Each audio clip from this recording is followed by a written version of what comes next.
Welcome and good evening. I'm Tom Prince, Director of the Keck Institute for Space Studies at Caltech. And I think we're going to have a very interesting lecture this evening. This is a very exciting and nerve-wracking 1-month period for space exploration. So on November 23rd, some of you will know that the DART mission to disturb the orbit of an asteroid was launched successfully. Some of you may not be quite as aware that on Thursday there's another space launch, and that's of an X-ray mission called IXPE. And then to finish off the 1-month period, there's of course the launch of the James Webb Space Telescope due for December 22nd. And that's the subject of this evening's lecture. So the Keck Institute is very glad to be able to bring this series of webinars to you and to share our excitement in space exploration. As most of you know, the Keck Institute is a think tank for new ideas in science and technology related to space exploration. But we also then, of course, sponsor lectures and webinars such as the one this evening. As is our practice, the faculty don't host these lectures. Rather, it's the students and postdocs of Caltech who are members of what we call the the Keck Institute affiliates who actually host the evening. And so tonight, it will be Niyati Desai who will be your host, and I'll be introducing Niyati in just a second. There she is, I think. So hi, Niyati. Very good to see you. Niyati will be your host, and so enjoy the evening, everyone. I see there's already several hundred viewers of this webinar, so Niyati, take away. Thank you. Hi, and welcome to today's KISS lecture. I'd like to thank everyone in the audience for joining us via Zoom today. I know we're all extremely excited to hear what Professor Nikole Lewis has in store for us. Nikole Lewis is currently an Assistant Professor of Astronomy at Cornell University and the Deputy Director of the Carl Sagan Institute. She got her PhD from the University of Arizona, her Master's of Astronomy from Boston University, and her Bachelor's from Worcester Polytechnic Institute in Physics and Mechanical Engineering. She co-led a spectroscopic survey of the TRAPPIST-1 system in 2018 using the Hubble Space Telescope, which was the first such survey for Earth-sized exoplanets. She also took part in the original announcement of the TRAPPIST-1 system in 2017 by helping describe the system and the importance of detecting atmospheres to search for biosignatures. Furthermore, as if she isn't already impressive and interesting enough, Professor Lewis even has a street named after her in her hometown of Lafayette, Indiana. And before I hand it off to our speaker, I just want to remind the audience to feel free to post questions for our Q&A after. Now, without further delay, here is Professor Nikole Lewis. Thank you for that wonderful introduction. And I am delighted to be here today to tell you more about how we can actually explore planets beyond our own solar system.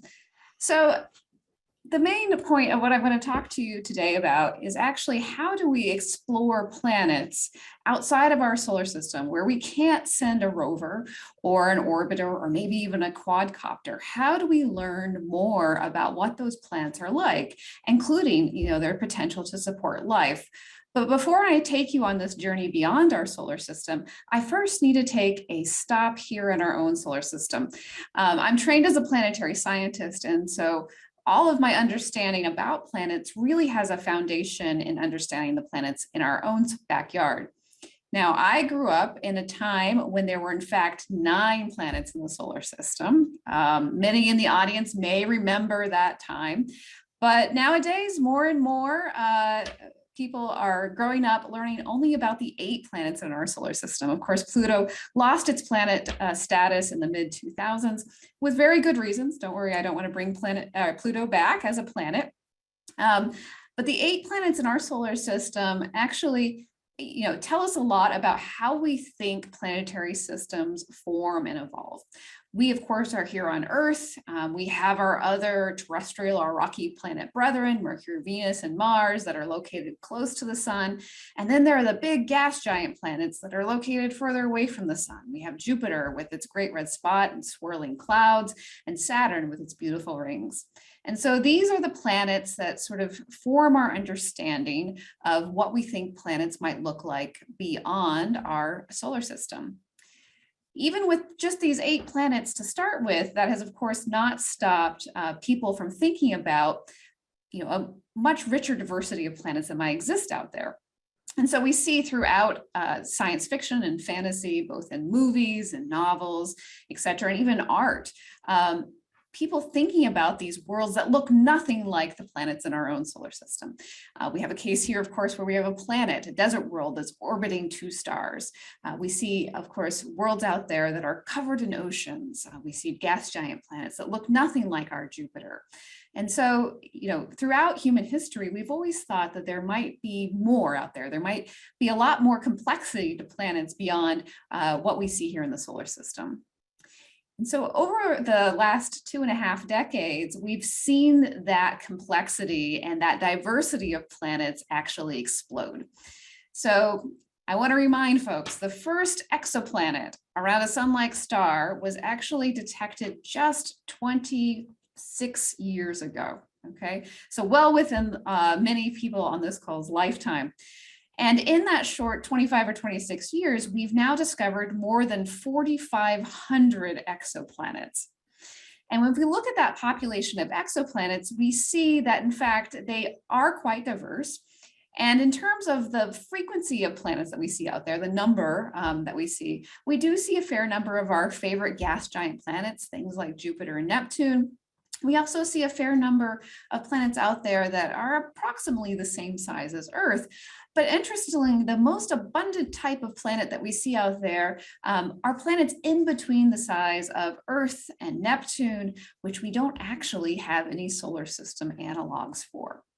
And so we are, in fact, seeing what we had long imagined, is that planets are a lot more diverse and complex than what we have perhaps in our own backyard. So how did we find all of these 4,500 exoplanets?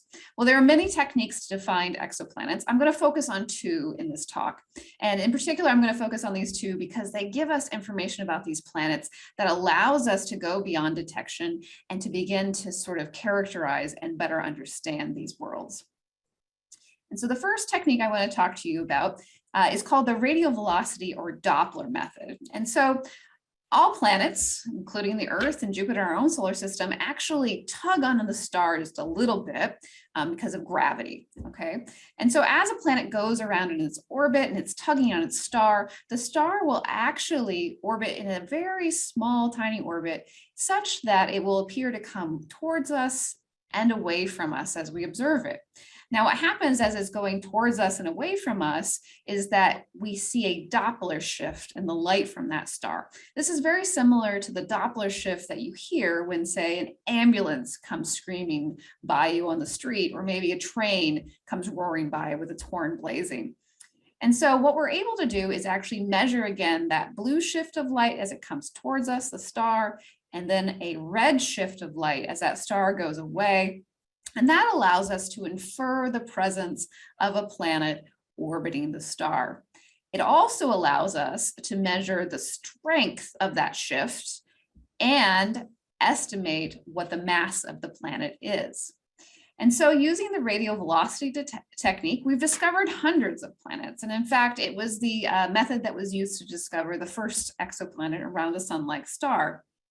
Now, in the early days of exoplanet detection, back in the mid-90s and early 2000s, most of the planets that were being detected were these big Jupiter or even super Jupiter type planets that had masses approximately equal to Jupiter or even larger. And these are the planets that were giving the biggest tug on their stars. And what happened over time is that people refined the techniques that they were using to measure these signals, and they also improved on the observational facilities that were used to do these types of detections. And it allowed us to, over time, detect progressively smaller and smaller planets, all the way down to Earth-sized planets. Now, these Jupiter-sized planets and Earth-sized planets that have been detected with the radial velocity method are not necessarily in Earth-like orbits or even Jupiter-like orbits. In fact, most of these early detections in the mid-90s to early 2000s were Jupiter-sized planets that were in extremely close orbits to their star, and they were giving the biggest tug possible. This is a class of planets called hot Jupiters. So these are Jupiter-sized planets that orbit well within what would be the orbit of Mercury in our own solar system. And the first of these that was discovered is a hot Jupiter called 51 Pegasi b. So we name exoplanets simply by taking their star's name. So in this case, the host star is 51 Pegasi, and then adding a B, C, D, E, F, etc. to indicate the planet's status. Now, the discovery of 51 Pegasi b really challenged planet formation theories. Jupiters in our solar system should be way far away from the star, and they should certainly be farther away from the star than any rocky type planets. And so this initial detection of 51 Pegasi b was thought improbable or even impossible. But now we know that there are hundreds of these hot Jupiters, and these planets are actually some of the best studied out there. And in fact, they became prime targets for follow-up observations using the next exoplanet detection technique that I'm going to describe to you. So the second exoplanet detection technique that I want to focus on here is something called the transit method. And so what we do here is we stare at a star and we wait for something to happen. And in this case, what we're doing is we're waiting for a planet to pass in front of that star. Now, when the planet passes in front of that star, it blocks a small fraction of that star's light. Okay, so here we have the planet coming around again for another trip. We're looking at the star, it's a normal brightness. And then as the planet comes in front, you're going to see that the stellar brightness will dip by a certain amount that's equal actually to the area of that planet it's covering the star. Now, the nice thing with this technique, the transit method, is that it allows us to determine the radius or diameter of a planet, because the depth of that event that we're seeing, that transit, or how much light the planet blocks from the star, tells us how big the planet in fact is. Now, the transit method didn't take off quite as quickly as the radial velocity method did in terms of planet detection, and we can see that in the mid-90s to early 2000s, there weren't that many planets being detected using this method. There were a lot of planets that had been detected via the radial velocity method that were then measured using the transit method. And that allowed us to have both a mass and a radius of a star, or of a planet, which was great. But as time went on, we actually saw an explosion in the number of planets detected using the transit method. And this occurred at around 2009, 2010. And so you might ask yourself, well, what the heck happened? Did we suddenly just figure out how to do this? Well, no. What happened is that in 2009, the Kepler mission was launched. Now, the Kepler mission leveraged this transit technique in detecting exoplanets. And in fact, what the mission's goal was to stare at one patch of the sky as long as possible and to look for these signatures of planets. In particular, it wanted to see if we could detect Earth-sized planets in Earth-like orbits around sun-like stars and help inform maybe how many of those types of planets there might be out there in the universe. Well, the Kepler mission lasted until about 2013 and then changed over to what was called the K2 mission. And during that time, this mission discovered thousands of exoplanets. But perhaps one of the most interesting things that came from the Kepler mission was that we were able to, again, figure out what the most frequent or the most numerous type of planets were out there in the universe. And Kepler found that there are a fair number of Earth-sized planets Neptune-sized planets and Jupiter-sized planets, just like in our solar system. So here are their sizes. But the bulk of the planets discovered by the Kepler mission were in fact in this size range in between that of Earth and Neptune in our own solar system. And these planets have since been dubbed sub-Neptunes or mini-Neptunes and super-Earths, which we'll get back to in a little bit. But this was a really exciting discovery. And so Kepler really changed the game in terms of us understanding what planets were like and how different they were from perhaps solar system planets. Now, Kepler wasn't the only space-based observatory discovering exoplanets during this time. The Spitzer Space Telescope, which really wasn't designed to detect exoplanets or study them, but actually has been used with great success in doing so, was in the right place at the right time. So with the Spitzer Space Telescope, has this ability to do these long duration stares, and it had gotten hints that there were these perhaps small Earth-like planets orbiting a very, very small star. And so with 500 hours of observations, the Spitzer Space Telescope was able to discover the 7 Earth-sized planets in the TRAPPIST-1 system. And so I'm going to show you a little video right here that sort of sets up the stage of what the TRAPPIST-1 system is, and then shows you actual data of looking at these transit events.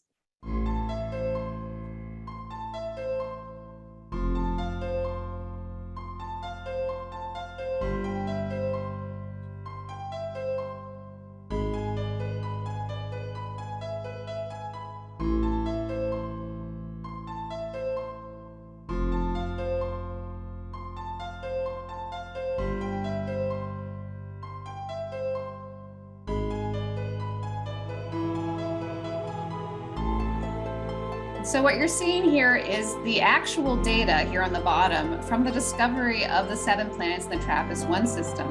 You can see that they block about 1% of the light from the star. But you can see again, planet B, planet C, planet B again. Over and over again, there are constantly planets passing in front of this star, and Spitzer is watching each and every one of these transit events. So Spitzer was able to observe the system again for 500 hours. And so it only caught one transit of the outermost planet in the TRAPPIST system, TRAPPIST-1H. But it was able to actually capture many transits of the other planets in the system, which allowed for further exploration of the system, including determining the size of these planets and also their masses. Now, the TRAPPIST-1 system was amazing in many respects. It's this awesome system where you have 7 planets that are roughly Earth-sized. It's a gold mine for doing comparative studies of Earth-sized planets all in the same system. One thing to keep in mind, though, with the TRAPPIST system is that the entire TRAPPIST system could, in fact, fit well within the orbit of Mercury. So these are, in fact, Earth-sized planets. They're orbiting a very small star, a star that's about the size of Jupiter, in fact, and they're on very short period orbits. And so if we look at the family of TRAPPIST planets, we can see, again, TRAPPIST B, C, D, E, F, G, and H, the furthest one out here. If we look at their sizes, which were again determined based on the depth of that transit, the transit measurements that we made with Spitzer, they are, again, all approximately 1 Earth radii, which is amazing. You know, in our own solar system, we have Earth and Venus that are about the same size, but we don't have 7 Earth-sized planets in the solar system. So it's interesting to think about how such a planetary system formed, and thinking more about maybe how that system has evolved, and if potentially that some of these planets might be able to support life. In fact, TRAPPIST D, E, and F are in what's called the habitable zone of this very small star. So even though they're orbiting their star every about 10 days, the star is cool enough that they could sustain liquid water on their surfaces. All right.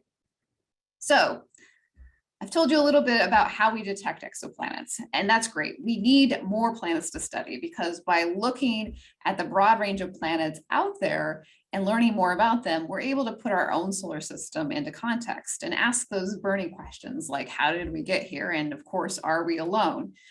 But to move beyond the detection and start digging a little deeper in the same way that we study solar system planets, we need to start asking questions like, what are these planets made of? We know they exist. Are they made of, rock like Earth? Are they gas giants? And then also, what is the air like? When we look at our planets in our own solar system, what's in their air tells us a lot about, again, how those planets formed and evolved. But let's start with, how do we determine what exoplanets are made of? Well, I mentioned that with the radial velocity technique in particular, we're able to measure the mass of an exoplanet. Now, with the transit method, we are able to measure the radius of an exoplanet. Now, if we have a mass and a radius measurement, okay, so planetary mass here on the x-axis and planetary radius on the y-axis, we can make an estimate of the density of an exoplanet, which is mass over volume. And so if you look at the planets in our own solar system, they have a wide range of densities. Jupiter, of course, is very low density. It's a gas giant, about 1.3 grams per cubic centimeter. It's made mostly of hydrogen and helium. We know that from the density. Earth has an average density of about 5.5 grams per cubic centimeter. Now, interestingly, Mercury, which we know has a significant fraction of iron in its core, is a similar and slightly lower density than Earth. And so when we look at the exoplanets that we have out there and start comparing them to compositions we might expect from something that's heavy in iron rich materials to rocky materials to water rich materials, we see there's a wide variety. Okay, and in fact, there's a lot of planets that sort of lie in this region in between where we might expect rocky exoplanets and our more prototypical gas giant exoplanets. And so by getting mass and radius measurements through these various detection techniques and follow-up observations, we're able to make the first step in understanding these worlds and what they're made of. Now, if we want to go beyond determining bulk densities and, are they rocky or gaseous, we need to start looking at their atmospheres. What is in their air? And the transit method allows us to do additional observations, again, with the planet passing in front of that host star. And in this scenario, what happens is that starlight actually gets filtered through the planet's atmosphere, and it leaves fingerprints of what's in that planet's atmosphere that we can observe and study. And so the way that this works is that with stars, we typically have emitting what's called black body radiation, or just a white light spectrum. So stars like the sun or even an incandescent light bulb, emit a rainbow of light. Now, if we put something that's a cooler gaseous object, say a planetary atmosphere that's not as hot as the star that it's orbiting, what will happen is that that gas will in fact absorb some of those wavelengths of light from the star at very specific places that tell us something about the composition of that gas, okay? And so you end up getting something like this, which is an absorption spectrum. And those dark lines tell us that there might be sodium or potassium or, say, water in that planet's atmosphere. Now, logistically, the way that this works with exoplanet observations is that we actually measure the size of the planet, so the transit depth, the depth of that transit event, as a function of the wavelength of light. And so if a planet has a large amount of a chemical species, let's say like sodium or potassium or water in its atmosphere, the planet will actually appear bigger at those wavelengths. And so we are looking for small variations in the size of the planet as a function of wavelengths to determine what's in the air of planets around other stars. Now, the workhorse of this technique is another facility that was never designed to do exoplanet science. The Hubble Space Telescope was in fact launched before we've even discovered other planets around sort of sun-like stars. So Hubble was launched in 1990. It's had several servicing missions that has put new instruments on, but it's really been people thinking about clever ways to use those instruments to study exoplanets that have allowed us to probe the atmospheres of planets around other stars. And Hubble has shown us a wide variety of chemistry happening in exoplanet atmospheres.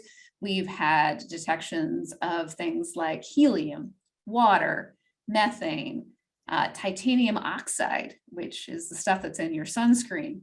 We've also seen an abundance of clouds and hazes. So we know that in fact, some of these planets are basically raining rubies and raining rocks because they're so hot. And those are the types of species that are in fact condensing in their atmospheres.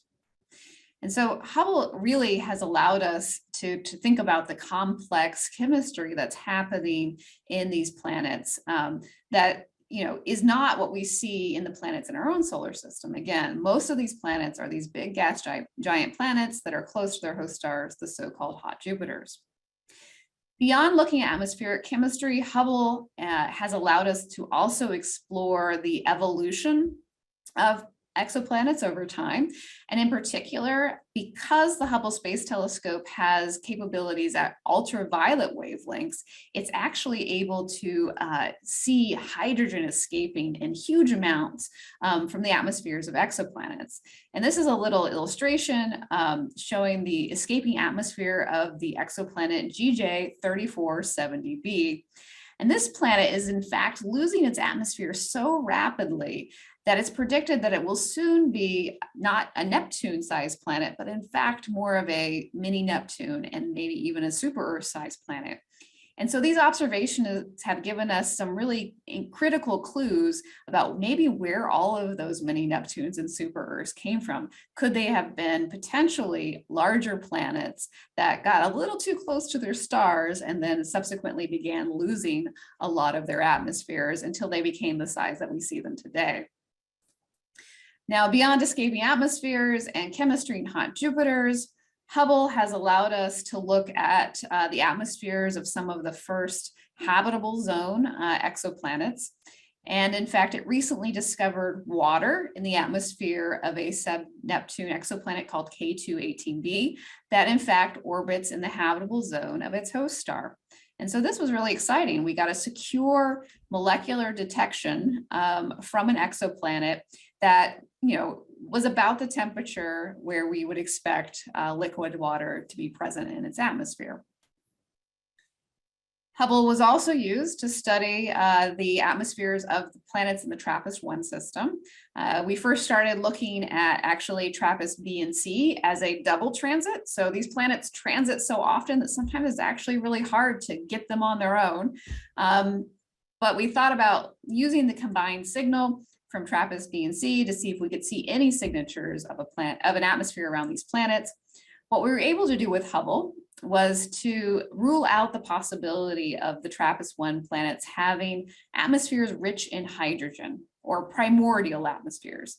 Now, this is actually a good thing, as hydrogen is actually a pretty strong greenhouse gas. And so if these planets were in fact enshrouded with atmospheres with significant fractions of hydrogen, their surfaces would probably be too hot to support liquid water. So Hubble and other facilities have been used to really help us to understand what's in the air of exoplanets using, again, this transit method and looking at how starlight gets filtered through planetary atmospheres. But there are other ways for us to explore and probe exoplanets and their atmospheres. So beyond the primary eclipse or the transit event, where again, we're looking at that starlight as it passes through the planet's atmosphere, we can actually monitor the planet as it goes around its star and figure out how much the planet contributes to the combined light of the planet and star system. Okay, so we don't actually usually resolve these planets in the same way you would if you could directly image them, but we can look for variation in their brightness as a function of time. And one of the big things we look for is something called a secondary eclipse. And this is actually where the planet ducks behind the host star and we actually lose the light from the planet for a certain amount of time.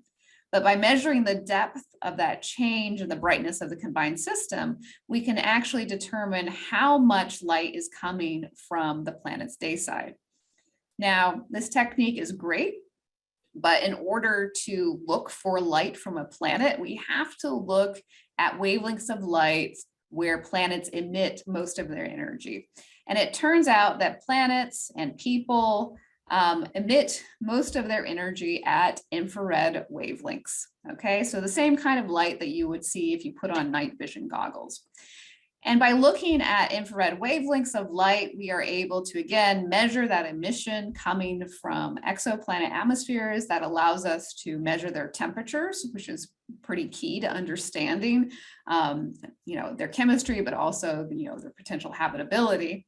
And also to measure a little bit about the molecules and atoms that exist in their atmospheres.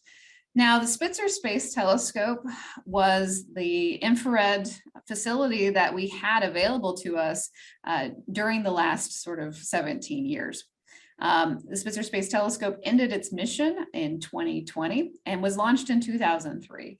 When it was launched, there was probably about 100 known exoplanets. So again, with the Spitzer Space Telescope, we had to spend some time trying to learn how to use a facility that wasn't originally designed to look at exoplanets, to explore and study these distant worlds.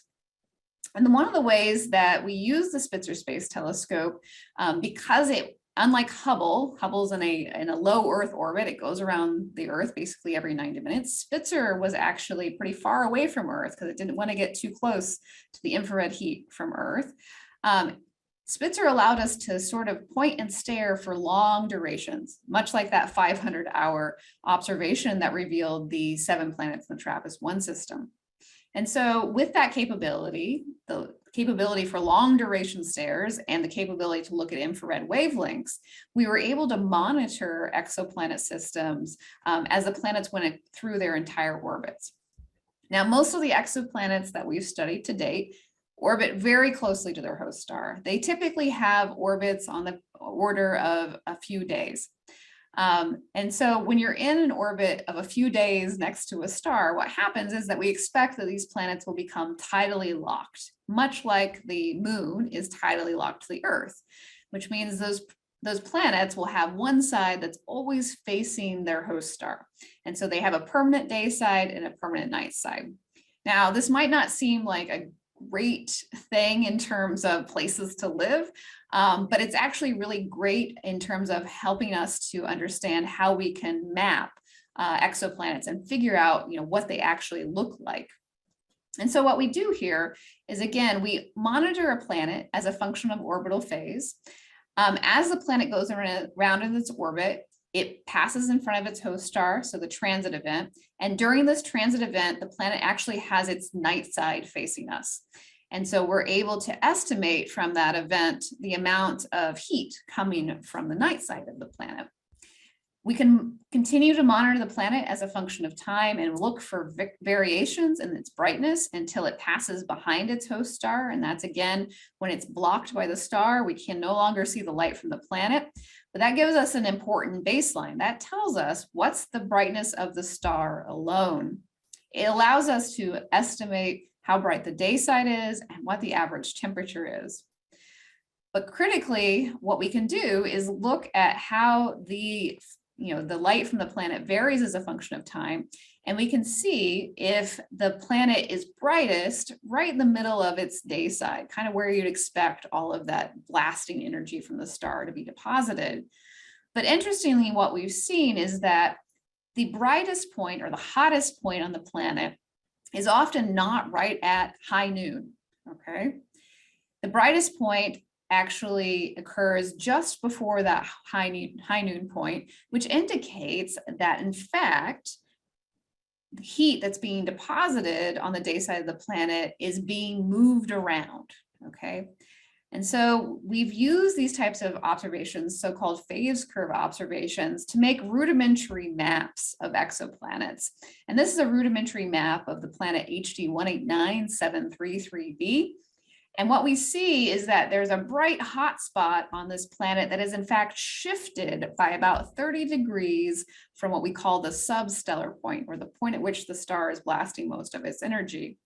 And so in thinking about, well, how did that happen? There's a pretty easy way to explain it. And that's that winds actually carry that superheated air away from the substellar point. And in fact, these winds are on the order of 1 to 2 kilometers per second. So very, very fast winds are actually moving heat from the day to the night side of the planet. And so this is giving us a better idea of what the climates of distant worlds look like.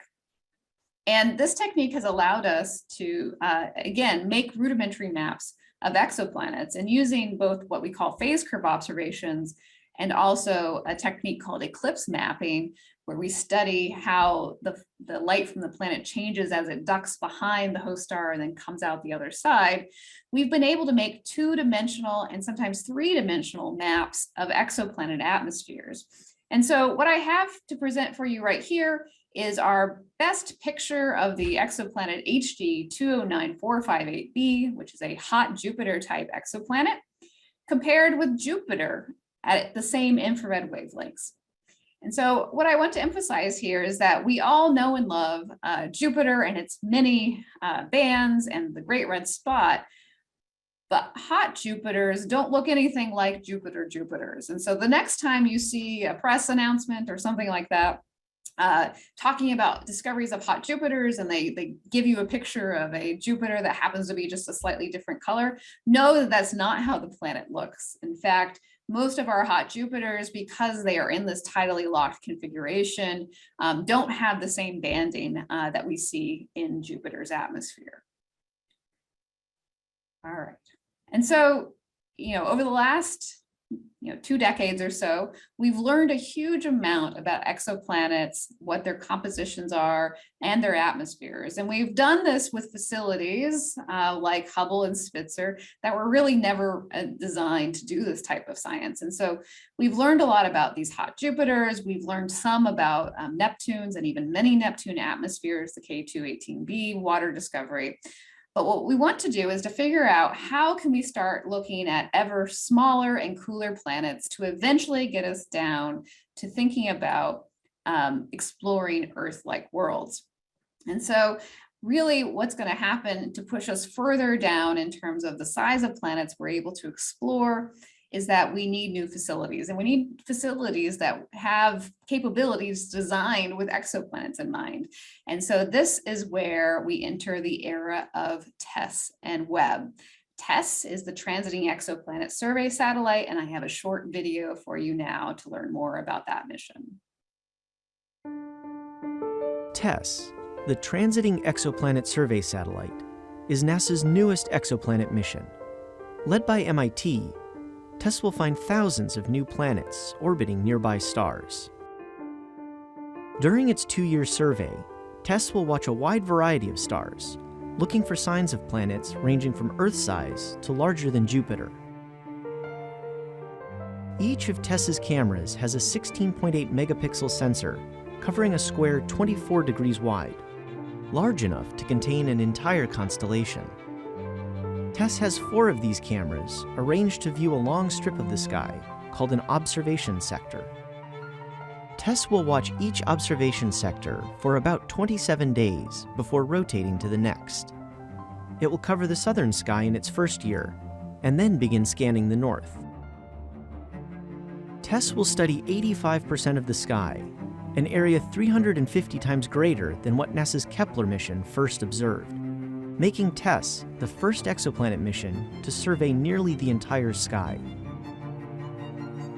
Because TESS's observation sectors overlap, it will have an area near the pole under constant observation. This region is easily monitored by the James Webb Space Telescope, which allows the 2 missions to work together to first find and then carefully study exoplanets, expanding our understanding of worlds beyond our own. And so the James Webb Space Telescope made a little bit of an entry there at the end. And TESS was really designed as a mission that allowed us to have targets that were well suited for characterization observations, much like we've done with Hubble and Spitzer, with the James Webb Space Telescope. And the James Webb Space Telescope will be especially powerful for studying exoplanets for two reasons. First, it has a huge collecting area. It has a 6.5 meter diameter mirror compared to 2.4 meter diameter mirror from the Hubble Space Telescope. That's going to allow us to collect more light, which is going to allow us to make more precise observations. JWST also operates at infrared wavelengths, okay, from about 1 micron to about 30 microns, which is actually the wavelengths of light where planets emit much of the radiation, and also where key molecules have their strongest spectroscopic signatures. And so JWST, although originally designed to study distant galaxies, will be a powerhouse in exploring the atmospheres of exoplanets and helping us to better understand how these planets formed and evolved and if they are able to host life. Now, as mentioned at the beginning, the James Webb Space Telescope is scheduled for launch in just a few weeks. It seems like this is a huge moment for many of us in the astronomical community. So on December 22nd, I will be up with my coffee and watching JWST launch into space.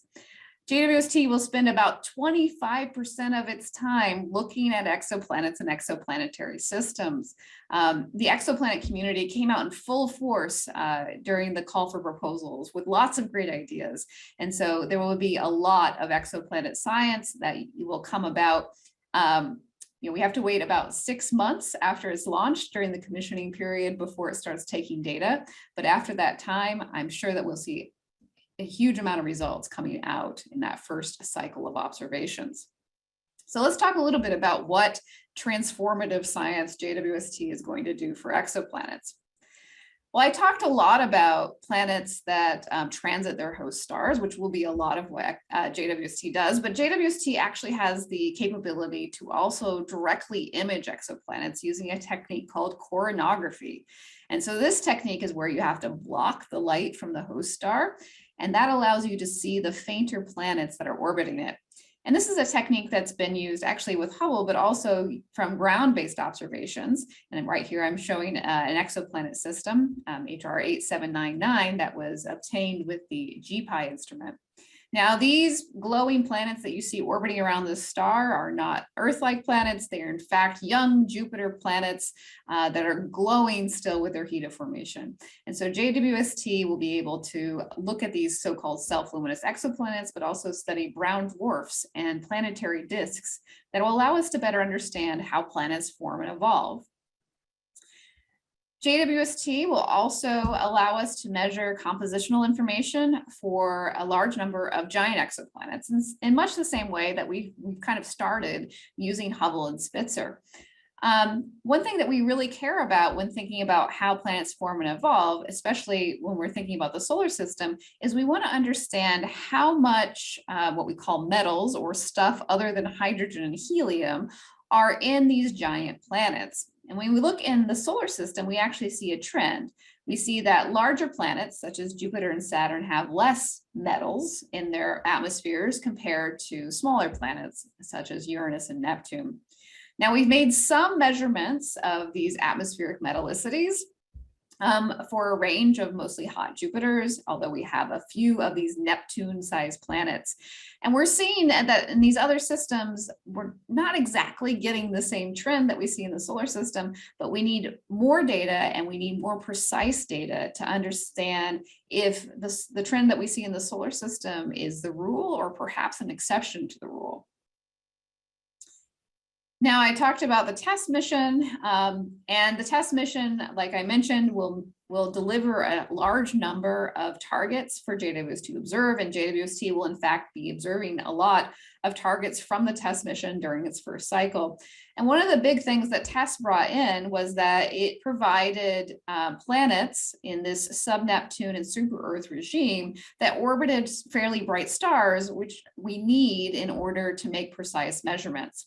And so with TESS, we hope that we'll have many more targets to explore in this regime that will tell us a little bit more about what are super Earths emitting Neptunes, how are they different, And in fact, we see sort of a divide right now in terms of planet size at around 1.6 Earth radii that could be a good dividing point in terms of what a super Earth and a mini Neptune are, and thinking about how those planets formed and evolved and whether they have sort of primordial or perhaps hydrogen-rich atmospheres versus secondary atmospheres like the terrestrial planets in our own solar system. JWST will also, again, using that technique where we monitor the light from the planet as a function of orbital phase, allow us to probe the climates of distant worlds. So again, we'll be watching planets throughout their orbits and measuring their brightness as they go around, duck behind their stars, and come out the other side. We'll measure their temperatures as a function of orbital phase. We'll also measure their compositions as a function of orbital phase. And that will tell us a huge amount about the underlying weather that's creating these patterns. And this will be great not only for giant planets, but also possibly for terrestrial planets, because we know that planets and planetary atmospheres are critical in transporting heat around the planet. And so we're able to make measurements of the brightness of the planet that might tell us whether a planet has an atmosphere or not. And finally, JWST will give us our first important insights into rocky planet atmospheres beyond our solar system.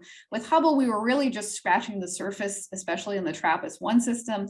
It was really fundamentally what we were trying to do is to figure out where we needed to start with JWST. So we pushed Hubble as far as it could go, and then that gave a good starting point for JWST observations.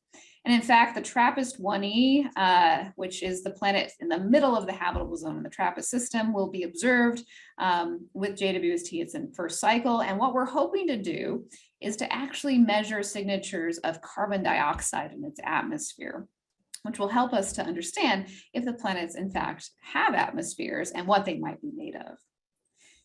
And so that's all to say that JWST, especially as an exoplanet scientist, is going to revolutionize our understanding of planets around other stars, and it's going to put us on, further along that path to answering the question, are we alone?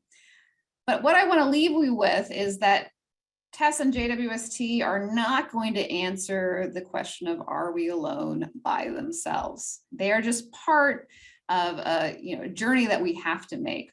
And in particular, looking at the types of planets that we're going to explore, especially rocky planets with JWST, these are going to be small planets around small stars that orbit very close. And so we will get planets in their habitable zone, but they will not be Earth-sized planets around sun-like stars.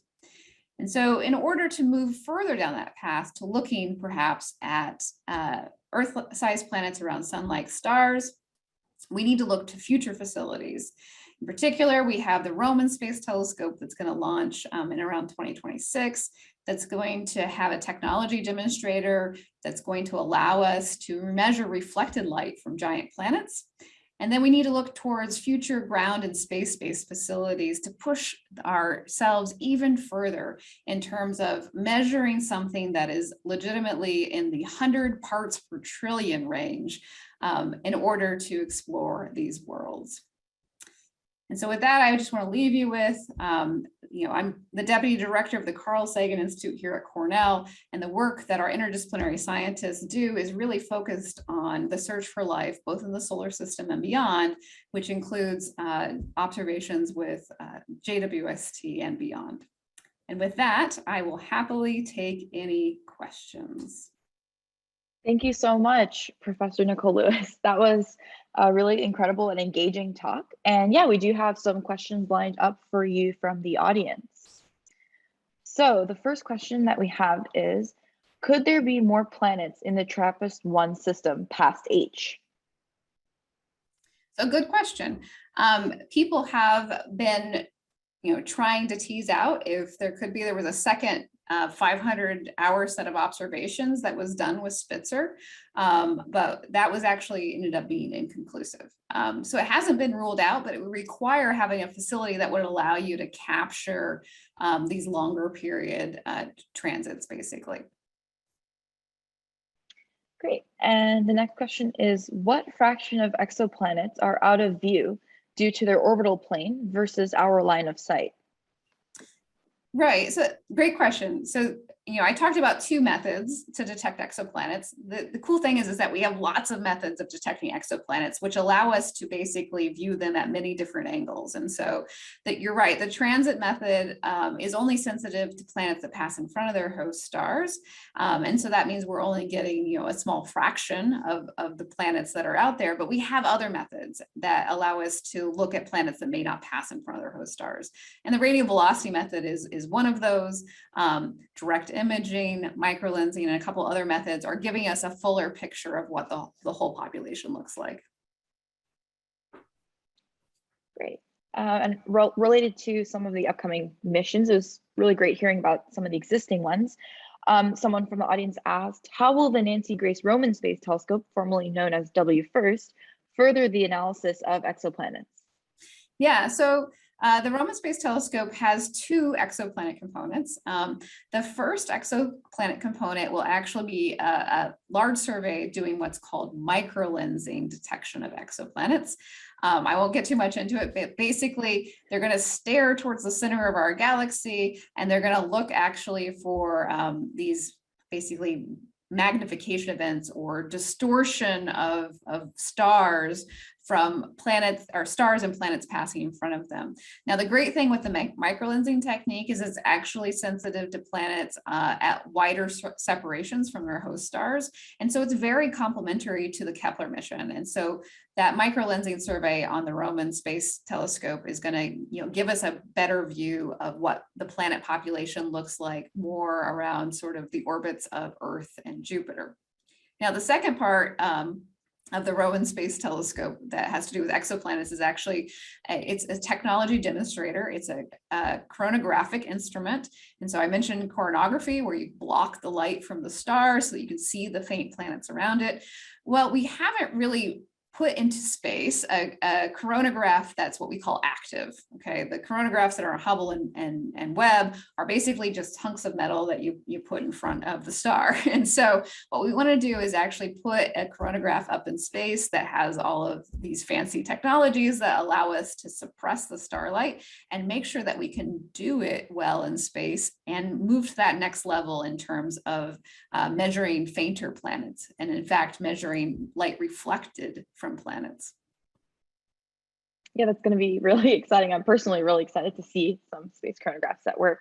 Mm-hmm. Another question that we had from the audience is about rogue exoplanets. How are rogue exoplanets discovered? Yeah, so the rogue exoplanets are actually mostly discovered using this microlensing technique because it doesn't require there to be a host star. And so these planets that seem to be out there free floating without any host star, although in some cases they might just be really far from their host star, we know of most of those, again, using this microlensing technique that has been done very successfully using a collaboration of telescopes on the ground. But certainly there will be more rogue exoplanets after the Roman Space Telescope gets up there. We had another question. Do different types of stars have different types of planets correlated with them? Yeah, I mean, so there are some correlations. What we tend to see is that big stars make big planets and small stars make small planets. And so, the TRAPPIST-1 system has a very tiny star. Again, it's about the size of Jupiter. So it's almost barely a star, although it is doing its star thing. And we do see that, these small M-dwarf type stars tend to not produce gas giant like Jupiter-sized planets. They tend to produce small rocky Earth-sized planets. They also can produce up to Neptune-sized planets. When we look at things like hot Jupiters, we tend to find those again around sun-like stars or even larger stars. And so we do see some trends in terms of the size of the planet and the size of the star. And that probably is a result of the amount of material that was available around the star when it formed. Could that also be translated to wonder if certain stars are likely to have multiple planets around them, or just one or two, or the number of planets in the system? Right. I mean, so for the most part, except for the hot Jupiter systems, which the hot Jupiters probably just booted all of their friends out of the system. They're not good neighbors. We do see a lot of multi-planet systems out there. And so there's a lot of study in terms of understanding these, and especially these tightly packed multi-planet systems. So often we find lots of similar sized planets orbiting very close to each other and also orbiting very close to their stars. And so that's something that's continuing to be investigated. Oh. We had another question here that is, what % of planets are tidally locked? And for planets that are not tidally locked, how do we know that the planet has an atmosphere? Right. So, the vast majority of the planets that we've been studying with Hubble and Spitzer are tidally locked, and that's just because we want things on short orbital periods. But there are exoplanets out there that we know are beyond the tidal locking radius of their host star. And so in terms of determining if they have atmospheres or not, well, we don't have a lot of techniques out there. So the transmission, so the transit method, or even the radial velocity method, that allow us to sort of probe their atmospheres. This is where actually the direct imaging comes in really handy, because again, if we could get out there and measure reflected light from, say, something that's more in the orbital range of Jupiter, or even maybe a little closer, we could determine the presence of the atmosphere by measuring light reflected off of cloud tops or in the various molecules in the atmosphere. And so as more direct imaging capabilities come online, we'll be able to probe the atmospheres of these farther flung planets. Great. So I think we understand, personally, I mean, it makes sense to me that we want to look for exoplanets for life as one of the possible reasons for exploring. But one of the questions from the audience was also related to planet formation theories. How has the exoplanet work to date affected the theories of planet formation? Yeah, I mean, it was very transformative. When that first hot Jupiter was discovered, 51 Pegasi b, everyone's like, that should not be there. You are totally wrong. Jupiter stays out there. That's where it's supposed to be. And so, it really has transformed the way that we explore planet formation, because for a long time, our theories of planet formation and our models and our modeling capabilities were really focused on reproducing the solar system. And, it probably was about the time that the first exoplanets were found that we had a really good handle on how we think the solar system formed and evolved. And those tools and theories have had to be adapted to encompass this new population of planets, which wouldn't be neatly formed by those same models. And so, again, in terms of understanding, where we came from and how the solar system evolved, exoplanets has been wonderful in expanding the diversity of planets that we have to consider and helping us to broaden our theories and refine them. Great. So I think we just have time for one last question, and it's really just to hear what you have to say. It's, what is one thing you wish you knew when you were starting your career, or any advice for young aspiring exoplanet searchers out there? Yeah, I mean, that's a hard question. I mean, I think the one thing that I really wish I would have known is to be open to considering things that are beyond sort of the standard possibilities. When I started my career, I actually was working in the interstellar medium. So I was studying the dust in between stars. And I kind of was in the right place at the right time when this exoplanet thing came along. And I was like, hey, well, there's a couple of these things. Maybe it would be fun to model them. And it turned out to be this very wild adventure that I've been on over the last decade. And so, take a couple of risks. I could have stayed studying dust between the stars, which was very established and we had lots of data. But taking that small risk put me on to an entirely different career path and trajectory that I love. And we're so glad to have you come and talk to us about all of that stuff today. Well, that's all the questions that we have time for. So to thank you and show our appreciation for having you today, we have sent you a small gift that should have arrived already. Yes, I have it. Yeah, we'd love for you to open it and show us what you got.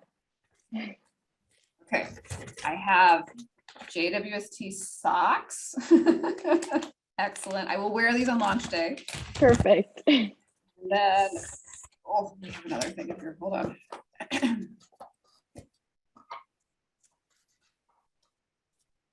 We have a JWST sticker. Well, join my other stickers on my laptop. And finally, we have the beautiful JWST ornament that will certainly go up on my Christmas tree at home. We'll all certainly be tuned in, watching it alongside with you. Hopefully it goes well. Well, thank you again, Dr. Nikole Lewis, for your talk today and for helping answer all these great questions from the audience. And thank you to everyone in the audience for tuning in. Just before you leave, I want to remind you all to complete the survey as you leave the webinar and stay tuned for the next KISS lecture. Thank you again.